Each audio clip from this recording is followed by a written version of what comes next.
belum punya kebutuhan di rumah aja.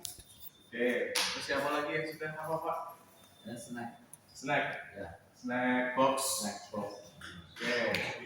Terus siapa lagi yang sudah? Apa Pak? Properti. Wah hebat ini. Sudah kan? Sama roti itu. Nanti kalau usaha sama bapak ibu akan masuk nggak? Ini kan bantu kelola. Iya, iya. Kalau dengan ibu itu jualan nasi sayuran gitu. Nasi sayur. Nah, kalau bapak cari mobil yang tua terus direstorasi terus buat. Wah, mahal ini. Harus berapa mobilnya? Itu tahun-tahun 90, 80. Oh, Ya, masih sekali kecil ya. Masih sekali kecil. Ada lagi siapa yang punya usaha? Ada? Apa? Sebelum kita mulai, saya kenalan dulu deh. Tadi saya sudah dikenalkan ya, nama saya Ibu Sakti. Tapi nggak ada ustadznya ya depan. Depan tidak ada ustadznya, jadi panggil aja Mas kalau ketemu jalan. Saya sering ketemu panggilan. Sering beralih.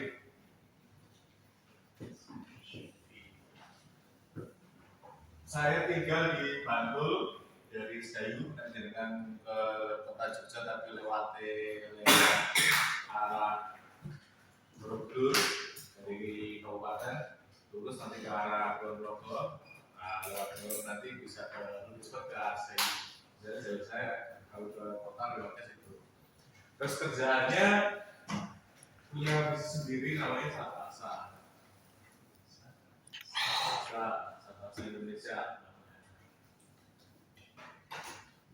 Ini lebih banyak ke pengadaan barang dan jasa pemerintah. Jadi semacam proyektor. Ya. Makanya ini ada proyek pemerintah. Dan jasa. Apa yang kami kasih ke pemerintah lebih banyak, ada yang modal pengadaan belanja alat, belanja barang, juga konsumsi kayak snack box dan sebagainya. Kita juga ngadain, terus seragam, kaos dan sebagainya kita ngadain juga. Terus selain itu kita juga punya jasanya, jasa konsultasi dan jasa kajian-kajian seperti itu. Pertanyaannya, saya tadi sebutin beberapa yang barang ya. Kira-kira kalau saya jualan snack box atau nasi box itu percaya nggak?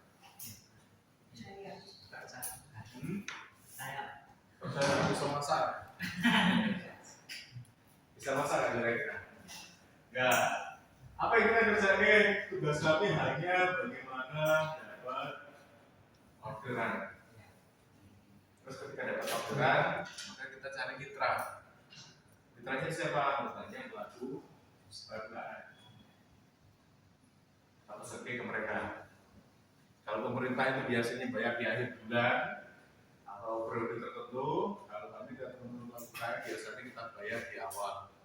Jadi kita pelaku usaha itu tidak mau memberatkan mereka. Jadi kalau kami order misalnya terakhir itu kita order cukup lumayan ya sekitar 30 juta untuk kaos dari pemerintah belum cair, dari klien belum cair, sama UKM itu sudah. Ini paham menjadi UKM itu cash flow-nya karena dibayar dulu berat. Maka kami mencoba menjadi mitra kerja, tidak mau beratin mereka. Semuanya barang itu lebih banyak ke mitra kerja karena kita tidak punya unit produksi sendiri.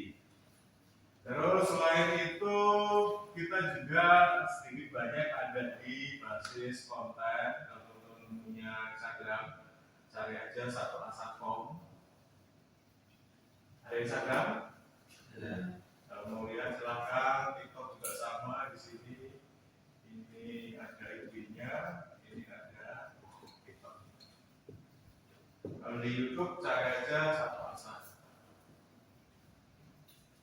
Kalau mau tahu lebih jauh tentang apa yang kami kerjakan dari sini di YouTube sama di IG atau di TikTok. Hari ini kita sedang garap beberapa pekerjaan yang baru aja selesai hari Senin kemarin. kita punya kerjaan inkubasi bisnis untuk teman-teman UKM di Jogja, di DIY. Ini pekerjaan selama 5 bulan. Kita kasih kelas, model seleksi, kita kasih pekerjaan, kasih tugas dan sebagainya, sampai pada akhirnya mereka presentasi di akhir yang menang kemarin dapat hadiah. Ini prosesnya di 5 bulan baru selesai kemarin. Kita sedang jalan inkubasi juga, tapi untuk teman-teman koperasi. Inkubasi, ada yang kenal koperasi merah putih? Ya, kami sedang punya program juga KDMP, inkubasi KDMP. Konten-konten KDMP itu di tempat kami sedang naik karena hujat ya. Gak apa-apa, bagi kami hujatan itu sumber traffic. Jadi ya nikmati aja gitu. Ayo ada yang hujan kita piloni, yang penting gak usah pakai perasaan aja lah. Komen ya komen aja, komen yang cepat ya balas cepat aja. Apa aja gitu. Karena kan ini lagi banyak yang kritik program inkubasi. Sebetulnya kritiknya ke pemerintah, tapi imbasnya itu ke masyarakat. Ke siapa? Ke para pengurus sama manajer yang sedang melarang perekrutannya. Padahal menurut pemerintah juga tahu apa-apa. Pengurus itu yang paling terdampak. Kenapa terdampak? Orang yang tidak pernah mau ada bayangan menjadi pengurus koperasi, tiba-tiba diminta jadi pengurus koperasi dan diminta untuk menjalankan bisnis koperasi. Ya mereka ini jadi orang bingung. Orang bingung, orang mumet juga gitu kan. Jadi di sisi lain masyarakat mengejudge mereka sebagai apa? Sebagai orang kalau di desa, karena ini kan bangunnya pakai anggaran desa ya, DP senilai sekitar 3 miliar itu diambilkan dari daerah desa yang dipotong gitu kan. Ada beberapa asumsi yang mengatakan dari daerah koperasi, daerah desa ini turun. Bahkan beberapa perangkat desa itu bukan mengusuri. Jadi agak apatis ke pengurus, padahal mereka tidak ngerti apa-apa gitu.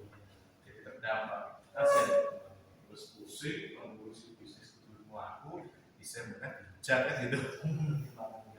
Jadi ya salah sasaran sebetulnya. Kalau hujat sebetulnya kalau mengurusi ya bukan pemerintah. Tapi apapun itu barang sudah ada, sudah dibangun di kota Magelang mungkin tidak ada bangunan ya.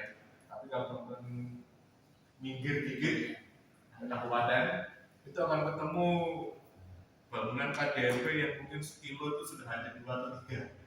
Ya kan kelurahannya kecil-kecil ya, apalagi kalau ke daerah, aku pulang ke mana, ke Jogja, nanti lewat mana itu yang Gapura Borobudur yang buat daerah mana itu? Yang di arah kabupaten, daerah kompleks kabupaten pemerintahan, daerah kompleks. Nah, itu kan berarti kanan jalan itu sudah beberapa berjejer bangunan KDMP gitu kan. Kenapa bisa dibangun? Ya karena prinsip di desa itu banyak lahan ya, maka mereka dibangun. Dan itu mengorbankan mengambil dari desa sekitar 700 juta per tahunnya. Jadi kalau dari desa itu 1 miliar, dia potong sekitar 700 juta habis. Itu 200 segitu. Nah, kalau barang sudah ada, jadi sudah digelontorkan, maka sayang kalau nggak dioptimalkan. Kalau sedang punya ya, diminta untuk kerjain inkubasi yang berbasis koperasi. Terus sedang berjalan juga, ini inkubasi untuk teman-teman pernah ke Malioboro? Sekarang Malioboro bersih ya? PKL-nya kemana sekarang PKL-nya? Dijadikan satu di teras Malioboro. Nah, kami punya program ini baru berjalan sekitar 1-2 bulan ini. Ini juga sama, menginkubasi orang pusing sama lot.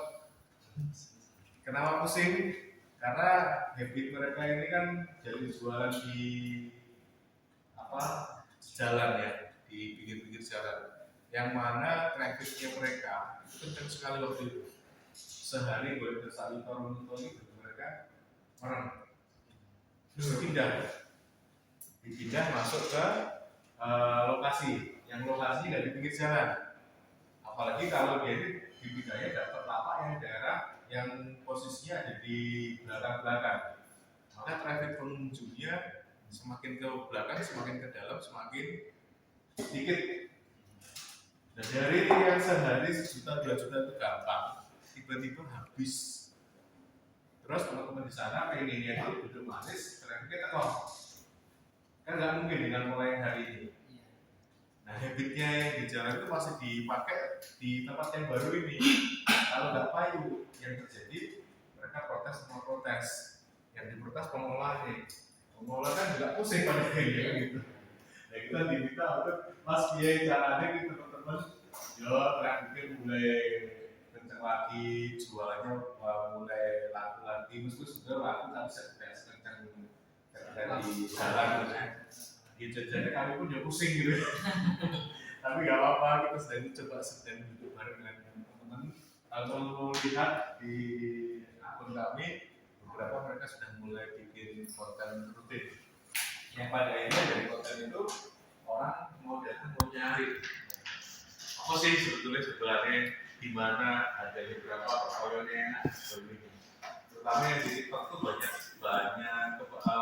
yang padanya trafficnya terus sekali. Dulu nggak dikerjain itu. Kemarin nggak tahu pada ngapain aja.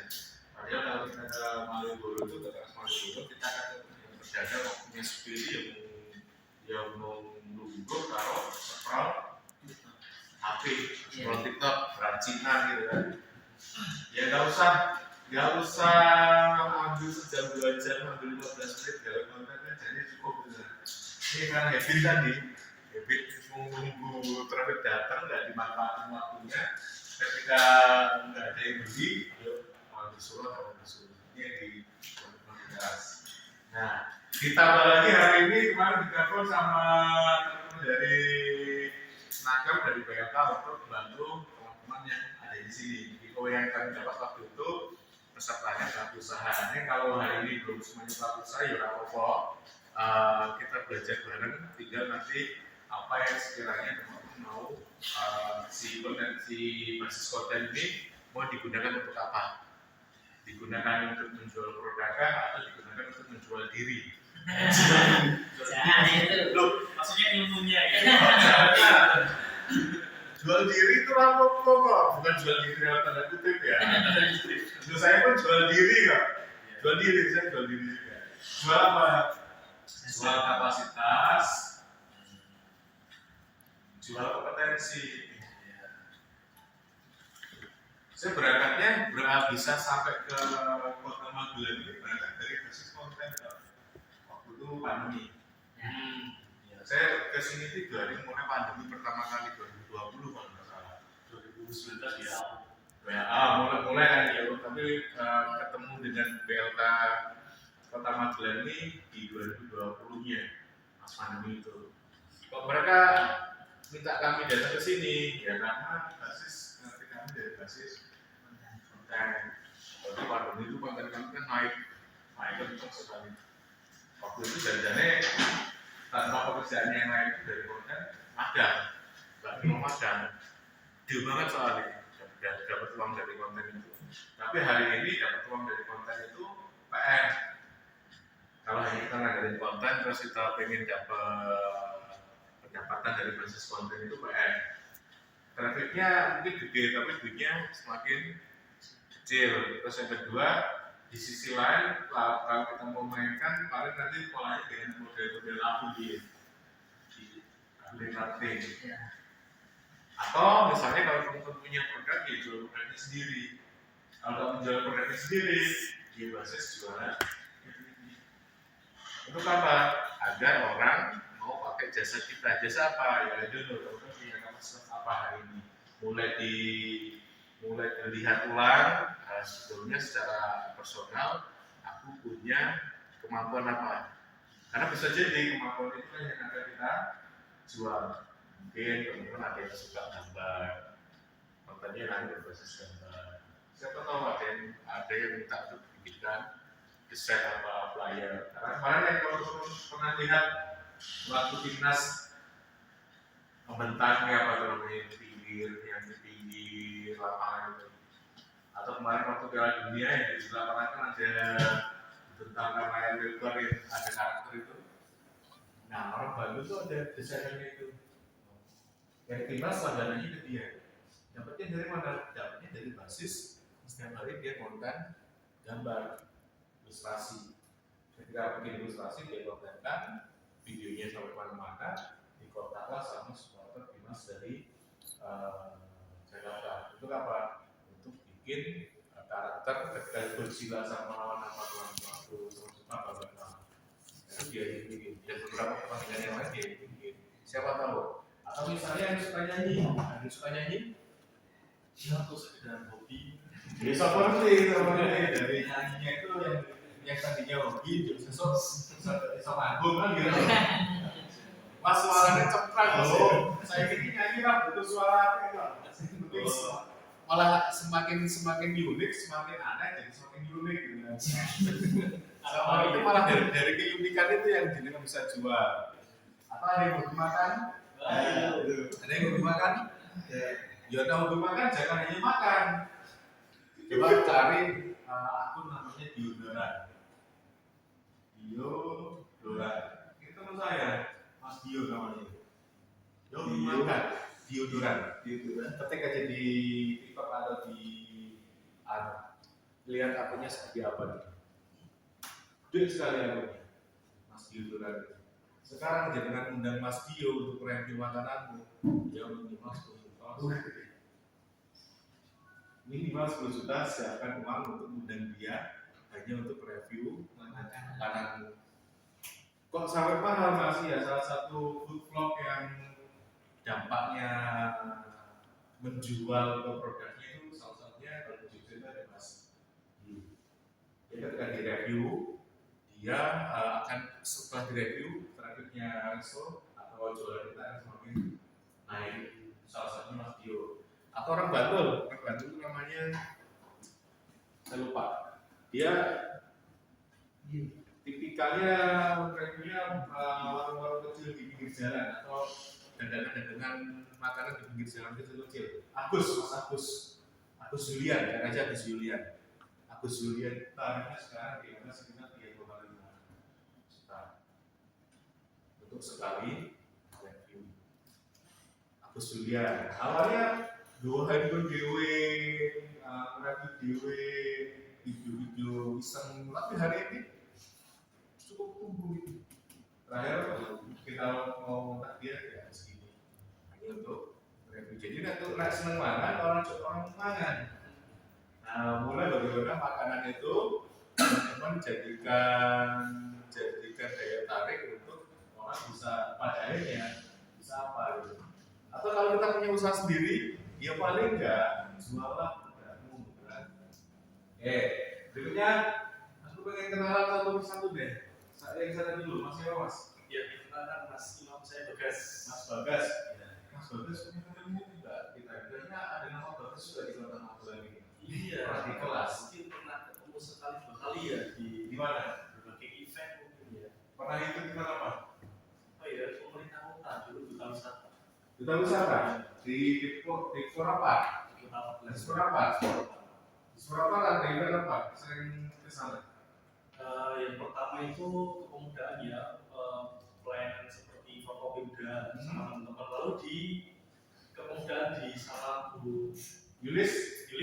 itu saya pernah di Pos Muda. Oh, Tapi sudah angkatan berapa? angkatan 2000 itu yang kedua, batch kedua. Batch kedua. Namun kodarullah saya nggak lanjut lagi karena Oh, ya pantas makanya nggak asing. ya, Berarti dirimu sempat ikut yang camp di sempat di Ya. beberapa Banyumi. Iya. Saya ke sana loh. Oh iya. Jadi kalau di Disporapar itu ada bos muda, program bos muda itu. Saya bos muda hari ini tinggal menyisihkan 2 orang, padahal sudah disiapin sekitar 75 juta atau 80 juta. Iya. Dan itu kalau nanti berhasil di akhir, teman-teman dapat uang hadiah sekitar antara 10 sampai 20 juta per orang. Nah sekarang kita angkatanmu itu hanya misalnya 2 orang, 2 atau 3 orang. Satu yang punya topoki, Arin. Arin ya. Nah, satu lagi yang punya pakaian olahraga. Bagaimana itu? Siapa? Lupa baik. Satu lagi yang punya ayam telur M. Iya. Mas siapa itu? Tiga itu ya. Tahun pertama itu 100 juta disiapin sama kota ini. Cuma tinggal 5 orang terakhir. Ya 5 orang dapat semuanya. Ada yang 20 juta, ada yang 19 juta, ada yang 17 juta. Buat apa? Dikasih sebagai modal bantuan. Tahun ini banyak naik. Tapi memang prosesnya panjang ya. Ini akan ikut dari sekitar 1 tahun full. Ini ya yang di bawah 30 kalau nggak salah. Ini semuanya masih di bawah 30 ya. Ya, di bawah 30 kalau nggak salah. Tapi aku lupa cek aja infonya. Siapa tahu ada yang masih di bawah 30 bisa ikut. Programnya panjang, kewirausahaan, tantangannya cuma satu, membuktikan bahwasanya bisnismu bisa jalan selama 1 tahun itu. Nanti di akhir tahunnya ditemukan presentasi sama panelis akan dinilai kelayakan bisnismu akan dapat hibah ya, bantuan modal sebetulnya. Benar-benar dikasih kok modal itu, benar dikasih, tidak ada potongan apapun. Sayang nggak terus masuk kasih. Mungkin yang tahu yang kita tahu. Tadi dikit lagi silakan. Soalnya itu gak asing. Bagas pernah ketemu di mana ya? Sebelum ditulisnya coba di sudah kan nanti. Ya, nah aku pernah datang waktu camp di atas sana. Terus beberapa kali ikut mendampingi mereka, tapi terakhir dari bulan apa ya? Semakin kesini saya semakin sibuk jadi nggak banyak berlalu. Kita ketemu di musola ya. Mau sholat bareng gitu. Bisa jadi. Oke, Nggak asing. Terus sampingnya Mas Wiswa, misalnya apa nonton aktivitas sama Mas? Saya guru, Pak. Guru di mana? Guru ngaji Guru ngaji. Guru ngaji. di sekolah. Guru ngaji di sekolah. Guru sekolah atau guru ngaji? Guru ngaji karena BTK itu ekstra. Oh khusus ekstra ya. Berapa sekolah? Ya. Berapa sekolah? Saat ini baru 2 sekolah Baru 2 sekolah. Aktivitas selain ngaji, selain ngajar, privat di rumah. privat ke datang kita. Udah ada panggilan. Berapa siswa? Ya kalau 10 ada. 10 ada. Ya cukup. Ada pernah bikin konten tentang ngaji? Belum. Kenapa? Berpanggil. Atau takut teriak? Ya enggak lah, itu kan bisa aja kasih pembelajaran, cara bacanya, terus sebagainya, masuk ke suara nanti. Ya. Ini kapasitas banyak orang yang bisa, yang dia punya kapasitas, tapi kadang nggak pernah dioptimalkan. Padahal hari ini dengan sosial media mungkin kita tidak akan menjual produk kita secara langsung, tapi setidaknya orang tahu kita. Kalaupun tidak bisa menjual sesuatu dari situ, setidaknya kalau dia nggak punya ilmu supaya orang, nah itu justru akan ngalir, tidak akan pernah habis gitu. Saya lanjut dulu ya, mahasiswa Miswah ya. Yes. Sampai Mbak siapa? Veronica. Mbak Veronica. Aktivitas apa Mbak Vero? Freelance. Berikan nama. WFH aja kayak bikin copywriting sama caption sama konten. Copywriting Iya. buat apa biasanya? Kalau dulu bantuin desain misalnya kayak restoran, ada yang minta klien apa itu dari temen dibantuin bikin desain dari Canva. Canva, terus kontennya basis Canva atau basis video? Kalau dulu masih foto-foto gitu. Foto-foto. Ya, gambar. Kalau video ini baru bikin brandingan Baru yang video. brandingan sendiri. Oke. Satu video diangkat berapa biasanya? Belum sampai 1 tahun, baru jalan 2 bulan. Terus video apa yang sudah mulai di branding? Ya kan? Lebih ke motivasi aja kayak pengalaman hidup. Pengalaman hidup. Gimana TikTok? Kenapa? TikTok, Instagram? Di YouTube dulu. Di YouTube dulu. Kenapa YouTube? Dulu awalnya pernah nge-live TikTok kan musik, cuma saya masih nyari potensinya dulu kan terus Tapi pengalaman hidup toh ya masih di YouTube. YouTube masih sama Masih. dulu TikTok YouTube mainnya video pendek panjang. yang short. Yang soto ya sudah. Karena jangkauannya video panjang di YouTube itu agak lambat sekali. Iya. Kalau pengen cepet jangkauannya lari ke short. TikTok juga. TikTok TikTok IG. dulu TikTok pernah cuma nggak main lagi fokus YouTube dulu. Video setelah gua upload di YouTube, upload aja ke TikTok. Oh iya, Nggak tapi apa-apa. sama Facebook juga kan ada Facebook Monet. Pro. Nah, Betul, nggak maksud nggak apa. Jadi video itu masih bisa cross platform kok. Mana-mana aja. Pengalaman kami mana-mana aja. Kita selalu upload pertama kali ada di YouTube, short, habis itu ke TikTok, terakhir ada di Instagram. Jangkauan paling besar ada di sini. Kalau TikTok kalau untuk konten short itu nanti jangkauannya gimana? Nggak apa-apa. Nggak apa-apa. Malah justru kami yang pertama kali upload di sini, ini paling mentok di 2000, 3000, yang di sini bisa puluhan ribu. Jadi buat menggiring dari TikTok ke YouTube gitu ya? Bisa aja. Bisa ya? Bisa. Karena masih branding ke YouTube. TikToknya kan dulu cuma buat nge-live aja. Waktu konsisten tuh setahun yang lalu, terus sekarang lagi kondisi HP-nya lagi kurang itu apa fit, jadinya saya pakai YouTube dulu yang bisa saya Ya apa Pak, sebetulnya nggak masalah video itu setelah yang short upload ke TikTok dua-duanya ini naikin aja, nggak masalah. Kami strateginya gitu hari ini. Setiap kita bikin video kayak gini gitu, bikin konten-konten itu selalu di-upload di short. Habis short selesai, nanti setelah beberapa jam sebulan biasanya langsung kita upload ke TikTok. Jam sejam juga langsung kita upload ke Instagram. Karena kalau di Instagram itu lebih banyak dia akan lebih ke orang-orang yang kenal kita, distribusinya itu juga nggak sekencang, nggak semasif di dua platform ini. Tapi ya nggak apa, di Instagram sebagai orang-orang yang sudah kenal kita kenal siapa untuk muatin branding kita aja. Kalau di tiga-tiganya tetap di jalankan, di upload di situ. Mbak Veronica, terima kasih. Berikutnya, Saya Alexander. Hah? Alexander. Mas Alek. Iya. Mas Alek apa aktivitas Saya nganggur. nganggur? Iya. Lulusan apa? Dulu SMA. SMA. Aku. Berapa tahun? Dari lulus. Dulu pernah kerja tapi sekarang belum kerja. Dulu berapa tahun? Gak kerjanya ini. Oh. Kalau sekarang ini sih cuma part time. Partai apa Mas? Kurir. Kurir. Iya. Good. Kurir. Pernah lihat konten kurir yang kami? Pernah. Nggak coba bikin? Kalau saya lebih ke fotografi. Saya lebih suka Suka fotografinya. Oke, bagus. Konten mana? Pernah bikin foto paling pasti di kayak IG gitu. Kayak fotografi. Sesekali. Ada beberapa tapi dari HP bukan dari kamera. Nggak apa-apa. Sering, rutin. Enggak rutin. Nggak rutin. Oke, nggak apa-apa. Mas Alex. Berikutnya, salunya Pak Nama saya Punanto. Punanto. Punako. Kakek Punako betul. kakek. Punako. Iya. Pak Pun. Iya.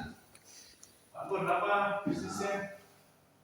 Yang pertama snack box kalau dapat orderan. Snack box kalau dapat orderan. Kalau dapat Kalau nggak dapat kita ngonten Pak. konten apa? Saya masuknya di afiliasi. Affiliate. Affiliate. Good. TikTok berarti. TikTok. Atau Shopee. Saya TikTok. TikToknya. Saya TikTok. Dapat pendapatan berapa? Pendapatannya baru mulai naik Pak. Sudah sampai berapa? Ngomong aja nggak apa. Belum sampai juta. Belum 1 juta. Berapa waktu ngambilin? Sekitar April sampai sini sekitar 4 bulan. 4 bulanan. Konten apa yang biasa di nyatakan tadi? Ada juga Pak. Saya yang pertama memang untuk yang snack box kayak gitu yang intinya itu di bakery ya. Yang kedua di pertanian. Pertaniannya. Ya. Pertanyaan contoh alat atau yang dijual alat atau obat atau obat yang dijual. Obat sama penyihir. Good, basicnya sudah ada ya. Aku mau cerita ada di satu kampung di Gunung Kidul dari kami itu satu padukuhan, kalau di sana adalah padukuhan ya, kalau di sini kan RW. Nah kalau di DIY itu ada di desa itu ada padukuhan. Kerjaannya itu tiktokan setiap hari, tapi bukan yang scrolling ya. Yang dia kerjain dia bikin konten itu affiliate, betul satu kampung gitu. Hasilnya masih bisa satu rumah, mobil, motor dan sebagainya. Orang nggak tahu kerjanya mereka apa.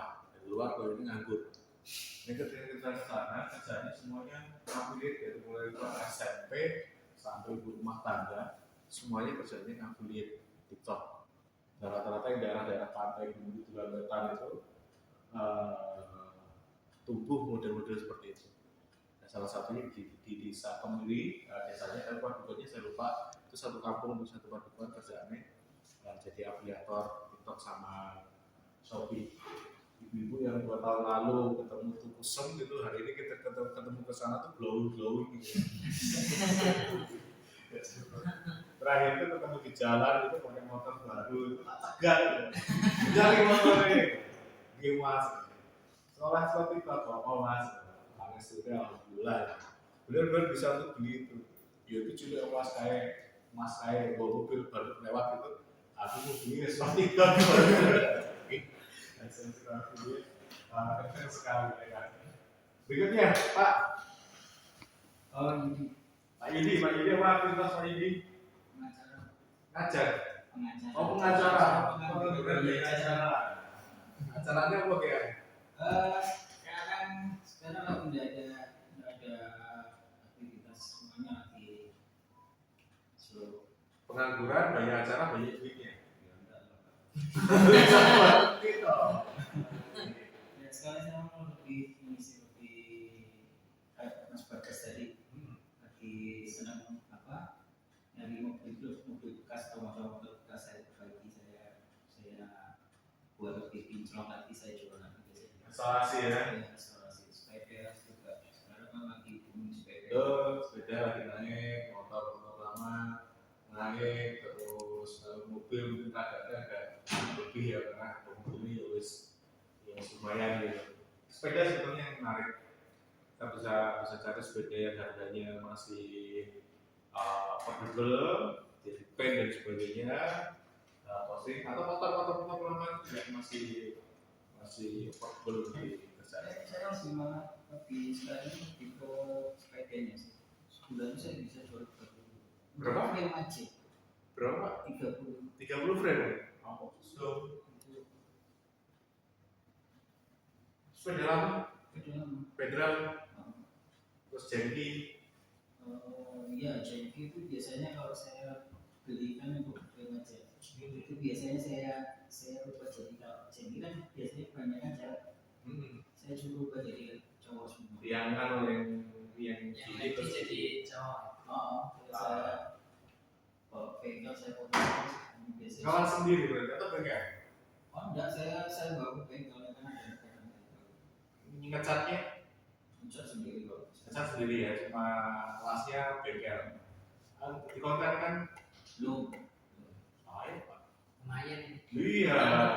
Soalnya komunitas itu sekarang cukup tumbuh. Komunitas sepeda lama itu cukup tumbuh. Apalagi kalau proses itu dengan dokumentasikan, dengan mulai distribusi pada media sosial, seperti senam baik penjualan yang dari 30 sosial kan lumayan. Sosial lumayan. Ini PR nanti boleh barang.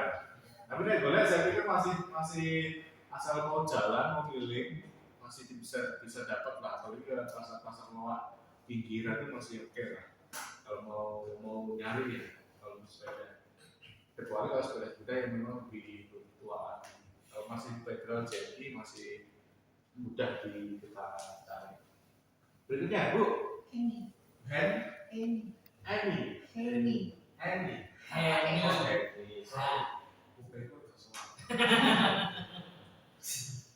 Bu Heri, apa aktivitas Bu?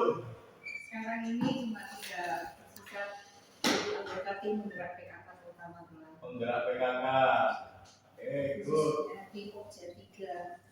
Aktivitas yang biasanya apa PKK ini? Banyak sekali.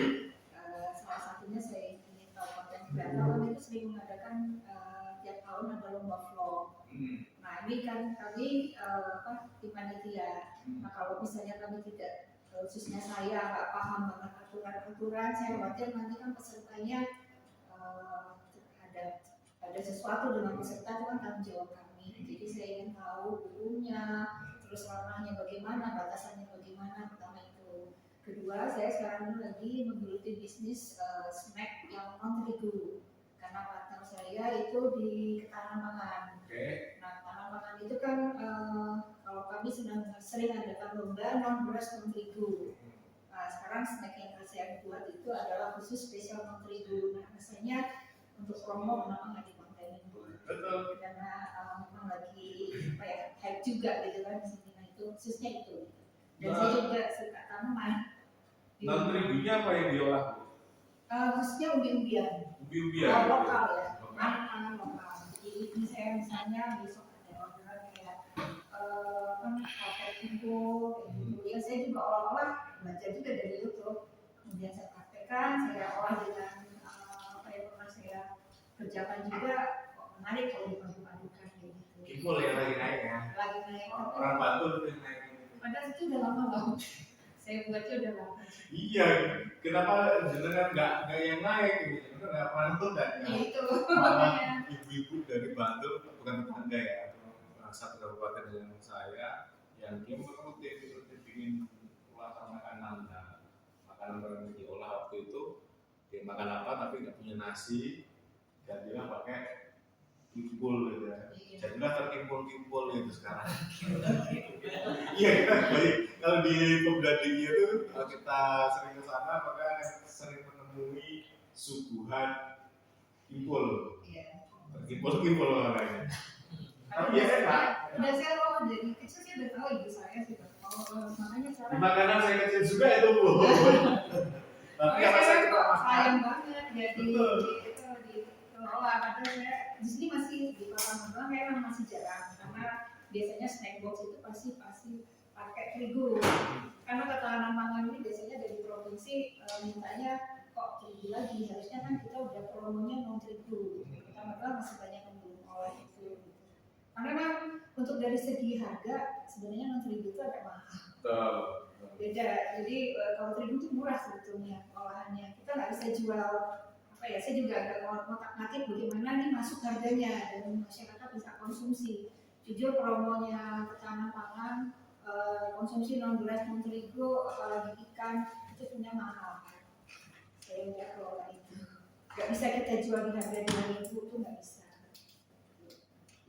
Dan sekarang kemarin anak-anak sekarang udah mandiri kan.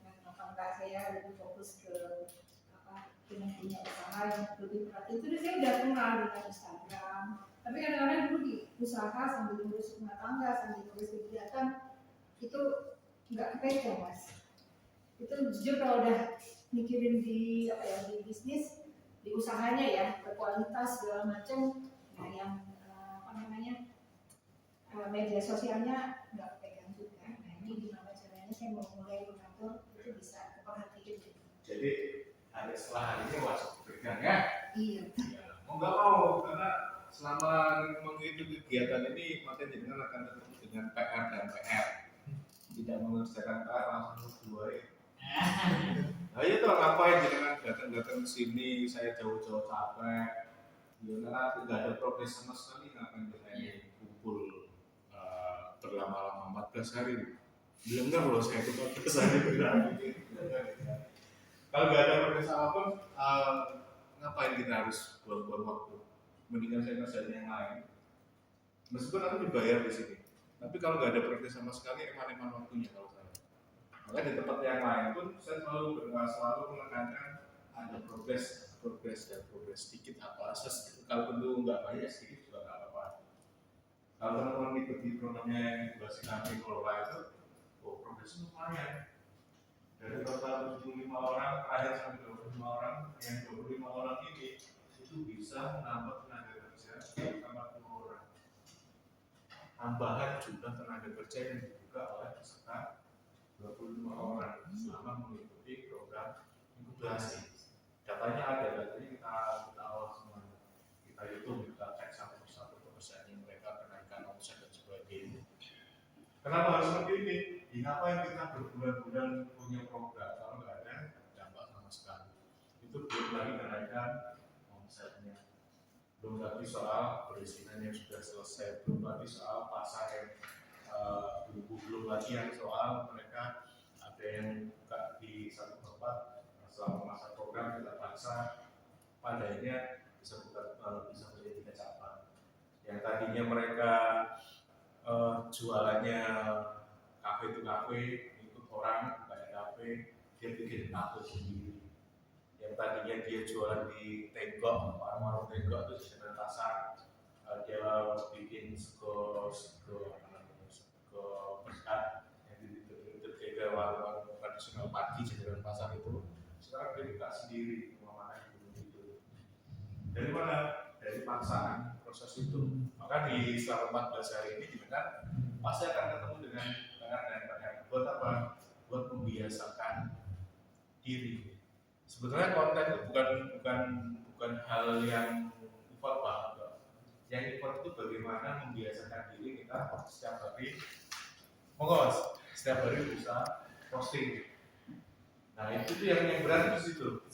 Nah kita pengen selama masa program ini jangan mulai punya habit sekali, 2 kali, 3 kali, lama-lama kita akan tumbuh sendiri kok. Rasanya kalau sehari itu nggak ngerjain itu ada yang kurang. Kayak akun kami ini sehari paling mungkin 1, targetnya di angka 2, syukur-syukur di angka 3 kali sehari. Kalau nggak ada yang, kalau sehari itu nggak upload, saya nyaman. Ke siapa? Ke tim saya. Kok nggak ada yang upload video, kok nggak ada yang bikin konten. Lalu kerjaan kita sedang banyak. Selalu kita punya grup, selalu kita cek kalau sehari aja nggak ada postingan apapun di akun kami, saya yang ngacak. Saya buka ke tim saya. Tak kayak ya kita kehilangan momen, kehilangan apa ya, waktu gitu. Sehari aktivitas akeh, dokumentasi ada tapi tidak dilihat. Eman gitu. Makanya kita berusaha sehari itu paling sedikit di angka ini, target di angka ini syukur-syukur bisa 3 kali. Itu memang prosedur itu kami seperti itu. Tapi kita lebih banyak memberi akun yang ini. Karena kalau mau dihujat, hujatnya ke sini. Bukan hujat personalnya saya. Saya sudah selesai di personal lah. Dulu baginya personal. Hari ini saya punya yang ruang berbeda. Syukur-syukur suatu ketika itu saya nggak muncul, tapi yang berbeda ini yang muncul. Makanya saya pun bikin konten postingnya selalu di sini. Lalu di Instagram aja tak collapse. Kalau di tempat yang lain nggak ada. Yang pribadi, ya memang saya sudah memilih untuk tidak muncul pada di personalnya, fotonya ada di sini. Kalau mau cek silakan. Terus berikutnya Bu Heri sudah, kita ke anak muda ini, biasanya muda ini. Mas Safira. Mas Safira aktivitas apa? Sekarang lagi nggak ngapain, soalnya habis fokus skripsi. Fokus skripsi. Belum selesai skripsi. Sudah wisuda. tinggal wisuda. Oh, tinggal wisuda, sama berarti kita. Ya, saya juga mau wisuda ini. Saya baru menyelesaikan S1 juga. Paling September besok baru wisuda lagi nunggu apa namanya yudisium. Maksudnya bisa nyambi kuliah, iya sih waktu nyambi kuliah. Baru menyelesaikan S1 ini. Sama mas. Manajemen di UT kemarin. Ya di Sapi ya. Sama UT. Berapa mas? Saya juga UT. Saya kan wisuda juga. Iya lah. Berarti saya Tapi besok. UT ke SD. Nggak apa-apa, mungkin dosen apa bebas. Ini kuliah di UT itu kuliah seperti orang yang stres ya. Nggak ada temennya, belajar sendiri gitu kan, pusing sendiri gitu kan. Itu pengalaman saya di UTWaya S2-nya saya pengen ke kampus fisik aja lah. Yang kalau musik itu masih ada gereja ngobrol gitu. Itu benar-benar harus selesai semuanya sendiri. Nggak yang full online atau yang Iya. offline? Tapi ada tatap mukanya. Tapi Ada tatap mukanya. ikut asal. Oh, isi. Masih ketemu orang lah. Iya, iya. Saya tuh full dengan online jadi benar-benar nggak ketemu gitu kan. Ngerasain orang kayak orang autis gitu. Mbak Samira, jurusan apa Mbak? Hubungan internasional. HI, rencana mau ngapain? Mau lanjut S2 sama cari kerja. Ya lanjut S2 sama cari kerja. Mau kerja di mana? Belum tahu. Belum tahu. Tak kadari. Nggak kerja tempat bulan itu sih. Loh, serius di Jogja juga butuh sitek. Jadi daripada kerja buang waktu butuh sitek, mikir rasa lain. Mikir apa? Ya kita jualan, kita punya karya sendiri, kita punya aktivitas sendiri yang bisa jangan optimalkan. Karena kalau di Kota Magelang, di Kabupaten Magelang, kalau di Jogja, kalau untuk kaya dari pekerjaan, nonsen lah. Kita nggak akan pernah kaya dari pekerjaan kecuali kerjaanmu di BUMN yang bayarnya bisa besar. Tapi kalau di luar itu ampun. Di pemerintah pun kalau kaya juga dicurigai Pak. Dicurigai kan. Jadi kalau memang tujuannya untuk kaya, mulai berpikir, oh saya bisa bikin kita kaya. Tapi kalau hanya sekedar cukup, insya Allah cukup kerja itu insya Allah cukup tergantung bagaimana kita kelola ya. Karena saya bekerja di pemerintah ya lama 2014 sampai 2020 pandemi itu saya keluar 2020 akhir baru keluar. Saya keluar dari ke Kota Magelang itu saya masih kerja di pemerintah waktu itu. Tapi karena dia WFH, waktu saya banyak ya ngejob kemana-mana jadinya. Tapi setelah 2020 off dari pemerintah. Karena di lama-lamakan juga waktunya semakin habis dan di luar pekerjaan saya semakin banyak, klien semakin banyak, jadi memilih untuk off aja. Jadi Pak Sandra mempunyai kantornya, mulai berpikir untuk ngapainnya, kerja boleh, sampai berikutnya. Jojo, Pak Mas Jojo sama Mas Jojo kuliah kuliah di mana? UT, itu juga ngambil apa? sistem informasi. Sistem informasi. Kuliah ada offline-nya online? Online full? Ujian di rumah. Terus selain kuliah apa aktivitas? Saat ini belum ada. Ngapain kamu? Belajar. Cuman biasanya ini bantu usaha lama. Wow. Apa usaha Jamu. Bikin jamu. bikin jamu? Wow, good. Bikin jamu. Bisa nggak tuh jamu dibikin tradisi, dibikin agak modern, kemasannya modern, terus dijual model kaki lima food. Kayaknya belum ada mas. Kalau teh kan banyak. Iya. Kalau kopi sekarang mulai menjamur. Iya. Tapi kalau basis jamu kelihatannya belum. Dari rumah sudah bawa botol-botol sudah jadi di put penyajian. Tahun angkatan kemarin yang di digital marketing itu ada yang bikin wedang ronde. Saya lupa namanya siapa. Dia wedang ronde itu kan ronde itu basisnya banyak bulan-bulan itu. Dia nggak fokus ke apa namanya, kuahnya itu pakai kuah apa? Jahe ya.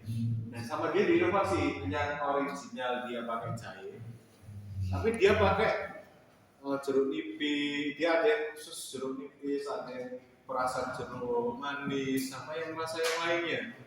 Justru enak gitu ya, jeruk nipis itu super sekali. Jadi ronde itu tetap isiannya, ada yang bulatnya itu, ada yang di tangan macam-macam itu tetap diisi, tapi kuahnya airnya pakai beda-beda sesuai dengan yang diinginkan si konsumen. Tapi enak sekali itu. Nah itu kalau di Jogja tak kasih fasilitas ke teras itu. Saya nggak di Jogja, saya di Kota Magelang gitu. Serius itu enak. Nah yang model jamu yang dikemas modern, saya pikir belum ada. Kalau mau nyoba jadi peluang.